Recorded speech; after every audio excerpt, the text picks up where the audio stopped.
하나님의 지혜 십자가의 의미 두 번째 주제로 말씀을 전하고자 합니다. 우리는 영원한 처소를 소망하는 천국의 시민들입니다. 장막집이 무너지면 하나님께서 지으신 집, 하늘에 있는 영원한 집이 우리에게 있는 줄 알기 때문입니다. 그래서 스가랴서 9장 9절 말씀에 시온에 따라 크게 기뻐하라. 예루살렘에 따라 즐거이 부르라. 보라, 너의 왕이 네게 임하신다. 그는 공의롭고 구원을 베푸시며 겸손하여서 나귀를 타시나니 나귀의 작은 것 곧 나귀 새끼이니라. 겸손의 왕으로 오신 예수를 맞이하는 것입니다. 시온의 딸이 크게 기뻐하며 예루살렘의 딸이 즐거이 부른다는 것은 왕으로 오셔서 공의와 구원을 베푸시며 겸손하게 나귀를 타고 작은 것 나귀 새끼임을 성경은 기록하고 있습니다. 그분이 십자가로 지어서 우리의 죄를 감당하기 위하여 하나님은 공의와 정의롭지만 우리를 위하여 구원을 베품으로 온 인류의 죄를 감당하고자 십자가를 대신 지신 분이십니다.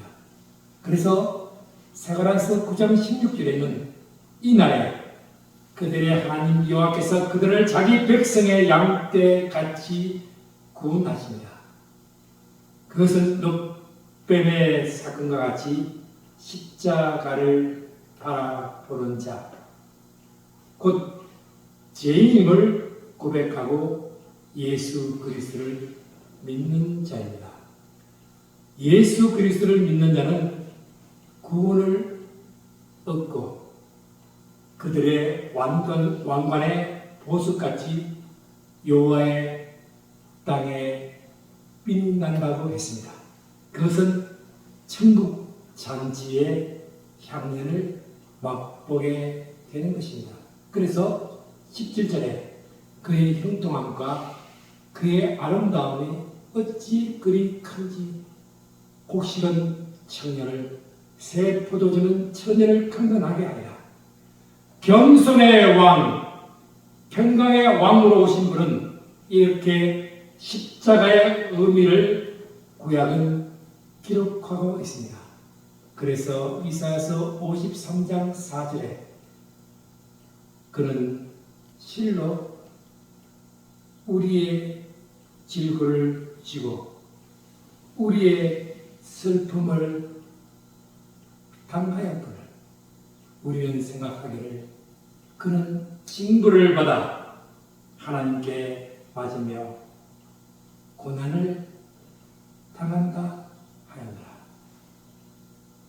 그가 찔림은 우리의 허물 때문이요 그가 상함은 우리의 죄악 때문이다. 그가 징계를 받음으로 우리는 평화를 누리고 그가 채찍에 맞음으로 우리는 나음을 받았습니다. 십자가의 의미는 무엇입니까? 바로 구원의 통로가 예수임을 보여주는 것입니다. 그 구원은 일생의 플러스를 통하여 이생이 아니라 영생의 세계로 초대하는 초대장입니다. 구원은 영생입니다. 영생은 하나님 나라 즉 천국입니다. 영혼이 하나님 자녀로서의 천국 시민입니다. 하나님의 자녀라는 근세를 주셨습니다. 영접하는 자, 곧 그 이름을 믿는 자들에게는 하나님의 자녀라는 근세를 주셨다는 것입니다. 영접하는 자, 그 이름을 믿는 자들입니다. 이적과 표적이 아니라 믿음입니다. 그 믿음은 십자가를 통하여 나는 죽고 내 안에 그리스도께서 사심을 증거하는 것입니다. 십자가의 도가 멸망한 자들에게 미련하게 보이지만 구원을 얻는 성도에게 하나님의 능력이 된다는 것입니다. 그래서 고린도전서 1장 21절에 하나님의 지혜에 의해서는 이 세상이 자기의 지혜로 하나님을 알지 못합니다. 이 세상이 아무리 지혜가 있더라도 자기 지혜로 하나님을 알지 못하는 것입니다.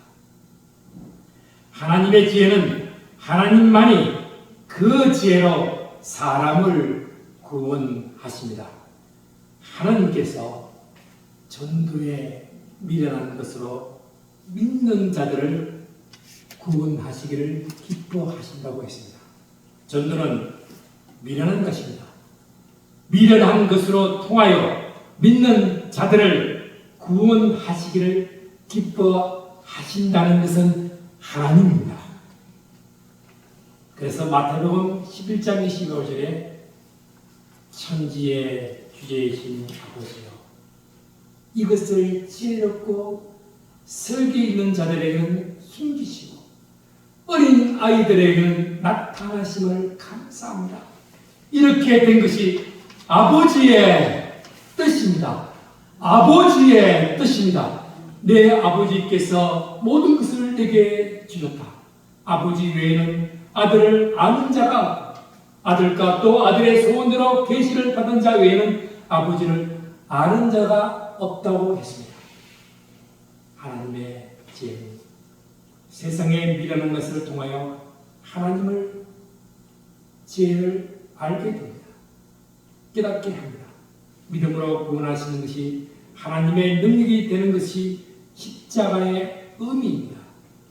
예수를 믿는다는 것은 바로 이러한 십자가의 진정한 의미를 깨닫는 것을 말합니다.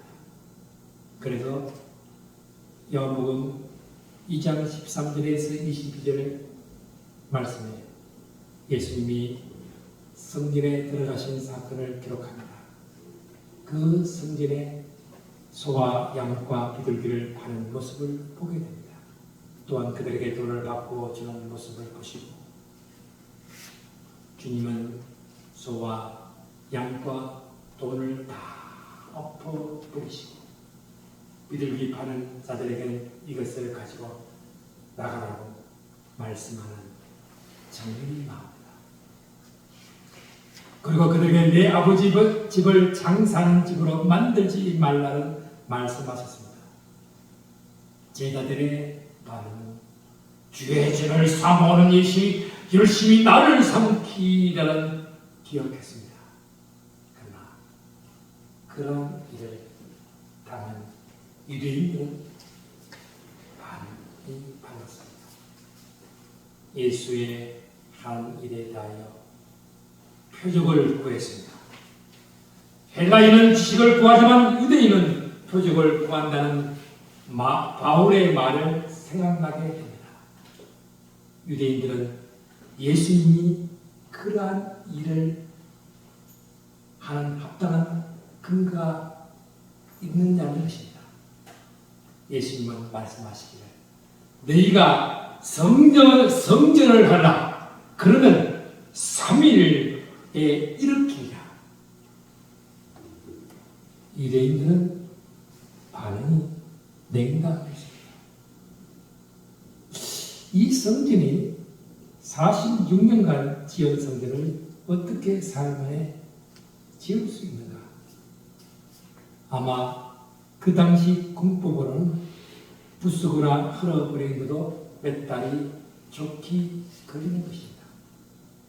그 성전은 주님의 몸입니다. 그 몸의 부활은 바로 십자가의 사건을 통하여 이루어지는 놀라운 사건으로서 단편적으로 요한복음 2장에 기록되어 있습니다. 니고데모의 안경이라는 책이 있습니다. 이 책은 요한복음 3장 1절에서 21절의 배경으로서 유대인의 관원이자 랍빈 니고데모와 예수님이 나누었던 하나님 나라의 이야기를 들려줍니다. 니고데모는 하나님의 행하시는 많은 부족을 통해 하나님께로부터 오신 분임을 알고 있었습니다.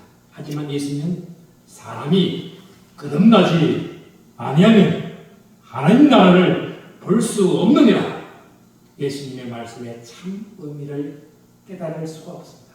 그런 비록 머리로는 예수님을 하나님이 함께 하시는 분으로 이해했으나 이성과 지성이 아니라 사람의 지혜가 아니라 사람의 뜻으로 거듭나는 것이 아닙니다. 하나님 나라를 볼 수 있는 물과 성령으로 거듭난 사람은 니고데모가 아니었던 것입니다. 이러한 니고데모의 모습을 통해서 저자는 거듭난 그리스도인에게는 세상과 인간과 하나님을 선명하게 볼 수 있는 안경이 필요하다고 강조합니다. 안경은 그 사람이 바라보는 시야입니다. 그 사람의 눈에 밝기만큼 볼 수가 있습니다. 십자가의 진정한 의미를 모르면 바로 세상적인 눈으로 세상을 바라보는 니고데모처럼 지혜가 아무리 탁월해도 하나님의 진정한 뜻을 알 수가 없습니다. 이는 혈통으로나 육종으로나 사람의 뜻으로 나지 아니하고 오직 하나님께로부터 난 자들입니다. 하나님께로 난 자들이 말씀이 육신이 되어 우리 가운데 가십니다. 우리가 그의 영광을 보니 하나님의 독생자의 영광이요 은혜와 진리가 충만하게 되는 것입니다. 하나님의 안경, 십자가의 중심에 계신 주님의 안경을 쓰지 않으면 영생에 대한 이해가 있을 수가 없습니다. 그래서 사도 바울은 십자가의 도가 얼마나 중요한지를 설명하게 됩니다. 어느 주일 큰 교회는 사람들이 넘쳐나도록 모여들어왔습니다. 목사가 설교를 시작하는 순간 트렌치코트 차림의 두 사내가 교회에 들어왔습니다.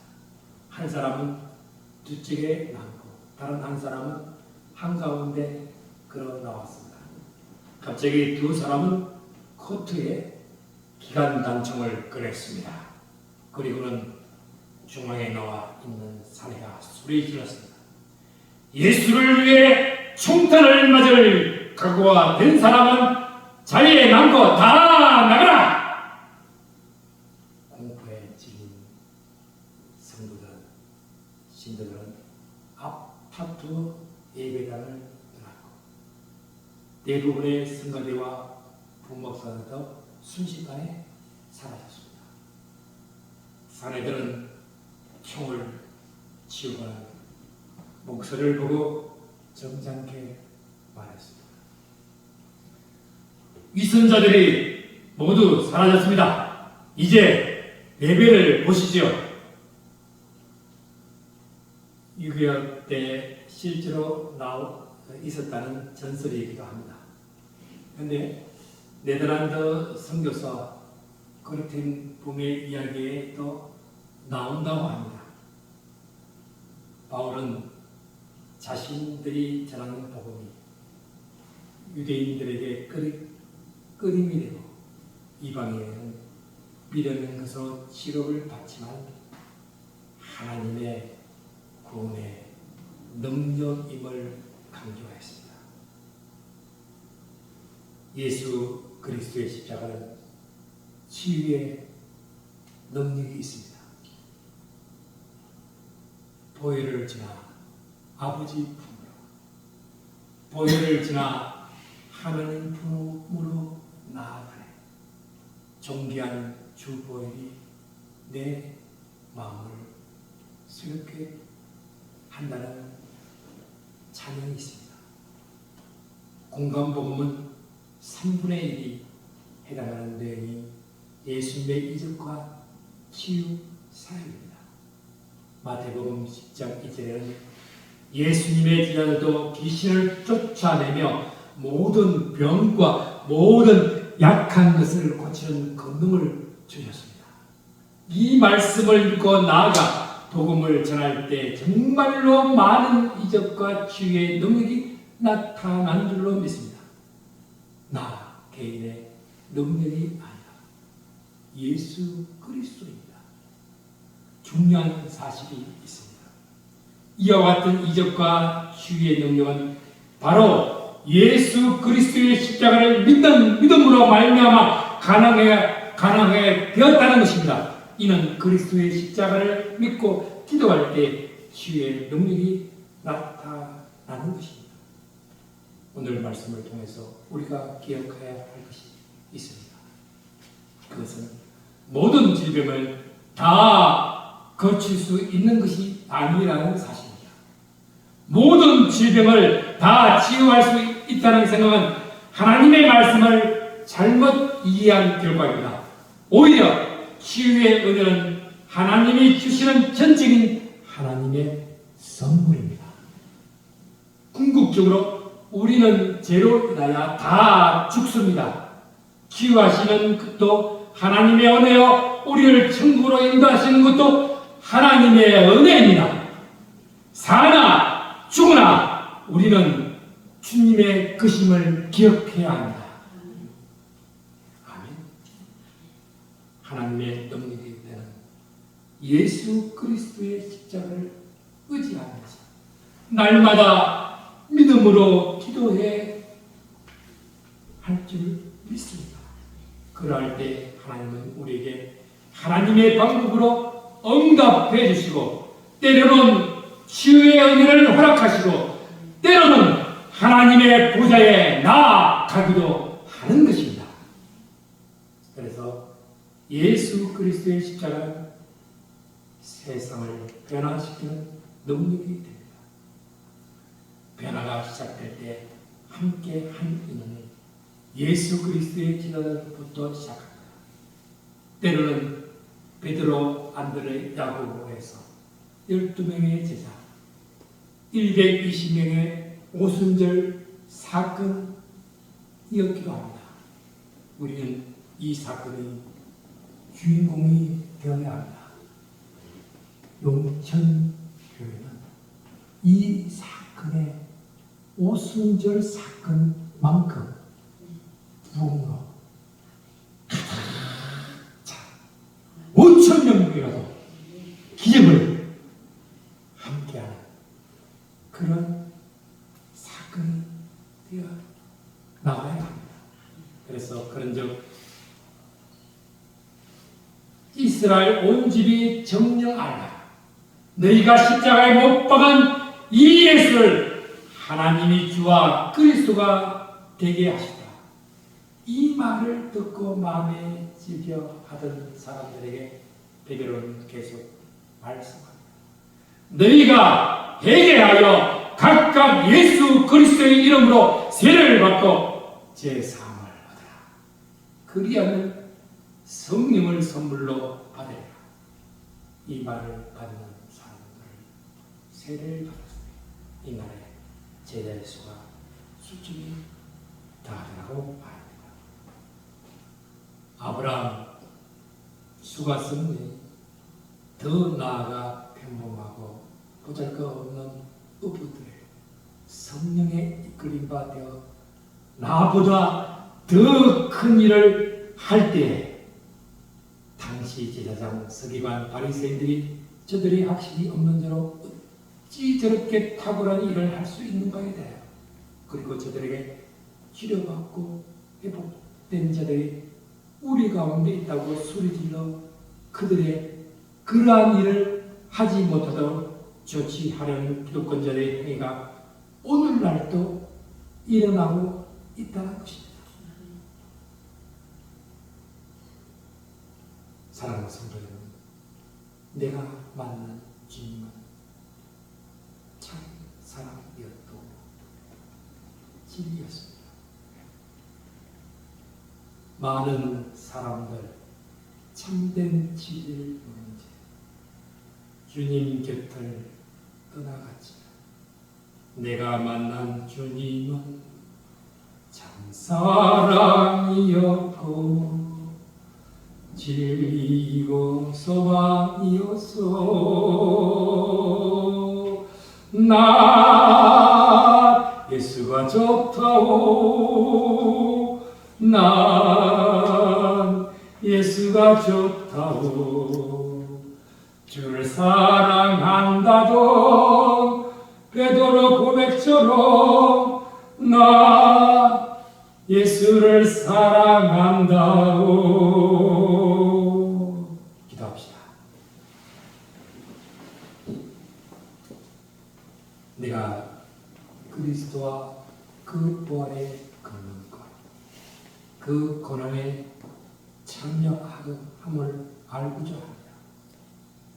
한 사람의 진정한 세상을 변화시키는 운동력이 됨을 예수 그리스도 믿음을 고백을 통해서 베드로처럼 바울과 같이 우리도 되게 하여 주옵소서. 자랑할 것이 예수 십자가라는 바울의 고백이 우리의 고백되게 하여 주옵소서. 하나님의 지혜는 십자가입니다. 세상을 변화시키는 놀라운 부흥의 역사는 바로 예수 그리스도의 십자가를 믿는 믿음입니다.